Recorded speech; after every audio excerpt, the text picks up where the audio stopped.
I was thinking how best to introduce you, because you wear many hats in the context of what we've been doing the last couple of days at the symposium and relationship and recent communications with WCA. If you would just introduce yourself.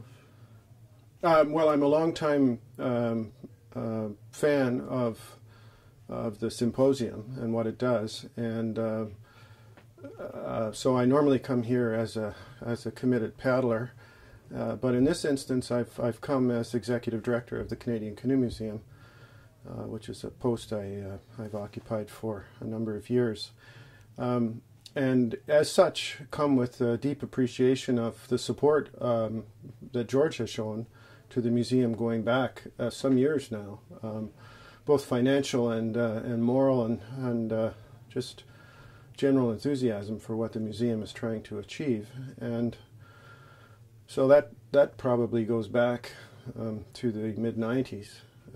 But latterly, prompted by a call from Bill King, and correspondence with you, Alex, I think, there's the problem of celebrating a guy, memorializing a guy who, which is a weird combination to have him wandering around, but a guy who's made a tremendous contribution as a gatherer. Mm-hmm. So, like the rest of us, he has his own practice as a committed wilderness paddler, but and has contributed in a number of ways from that paddling. But I think the contribution that George has made to the, what are we, a field? Mm-hmm. Yeah. To this subset of the population is that he has brought us together, and he's done that for a long time. Starting here, I mean, I happened to be here in '86 in his living room, and that was really not, I mean, it was the ending of something that had happened in living rooms all over the place, but going on here. So we're trying to figure out what to do, and the museum is really very pleased to work with the Wilderness Canoe Association to celebrate, to remember George and his contribution. And so if that turns into a fund that can be applied to bringing interesting people who've done interesting things in the spirit of the symposium to the museum, we very much hope that and are working on the museum not so much as a location, a physical location in Peterborough, Ontario, but also as a kind of electronic hub that through the web and so on, like as with MyCCR, will communicate more broadly.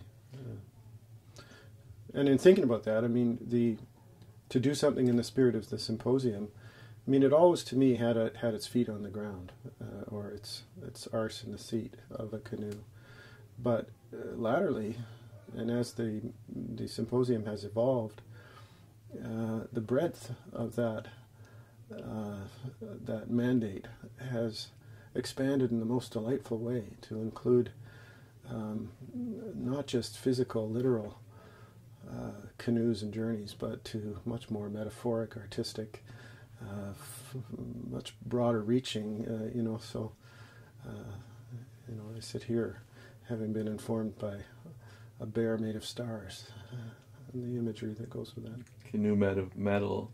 In my comments last night, I said that one of the greatest skills that George brings to the table when it comes to symposium is obviously the network of contacts and ability to bring people who have interesting things to say and show, somehow in the context of paddling, but not necessarily just story about this trip or that trip. And I believe that's what you're talking about. Absolutely. I think one of my favorite photographic encapsulations of George was a picture that was taken by Michael Peake, the publisher of Chiman. And I think it was published in Chiman, but you always wonder how George does what he does, getting these people who you'd normally never talk to or hear from, whether it's Elliot Merrick standing up saying you should never ask a guy over 80 to speak in public because everything he says reminds him of something else. But, I mean, so there's this iconic character. But how does he do that? And there's this photograph by Michael Peake. And I'm not sure if it was at Monarch Park, but George is on his knees talking on the phone. And it's like he's sort of imploring someone to come. Yeah, he said, please, please, please Yes. come. This is an important place for you to tell your story. On that note, I realized that's going to be one of our challenges, to come up with the content like that.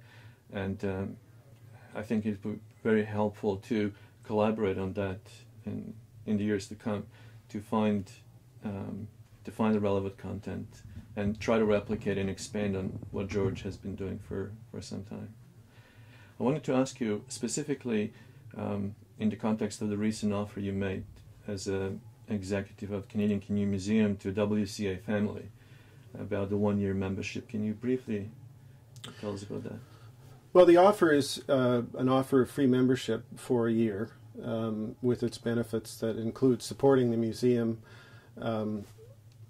which we just did a member survey this past year, and that is the principal reason why people associate, because they believe in the mission of the place. But it gets discounts at the online store and access to a members-only website and digital copies of 4 Rapid Media magazines. But more than that, the museum is actively building its base of supporters with a view to finally moving out of the kind of post-industrial wasteland that it currently occupies. And, you know, over the years, the volunteers and staff have done an incredible job in making a museum out of nothing around a collection of canoes. But we're actively looking now at moving the museum to a permanent home on the water in Peterborough that will be a kind of e-hub for the nation of all things canoe. So we're looking actively at affiliating with as many kindred organizations and spirits as possible. And the offer is simply to say, would you please give us a year to talk to you and show you, let you know, include you in the loop of what's going on here, because we think you'll think it's a worthwhile thing to keep going. And I know that many WCA members are ready or have been affiliated with the museum, but the federal government, whose help we would like and we will need eventually to build a new museum, which we're hoping to do by July 1st, 2017, Canada's 150th birthday, they've simply said, show us Canada cares. And so part of that initiative, we've doubled the membership this past 12 months, and we hope to do that again and again, year by year. And that's part of the reason.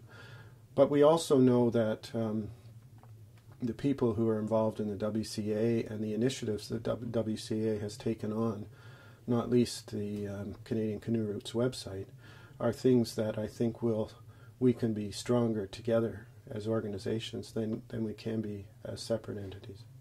Thank you, Jim. Thank you on behalf of Brotherhood and Sisterhood of Us Paddlers for great work that you do as executive of the museum, as a writer, and we enjoy having you. You're most welcome. Thank you.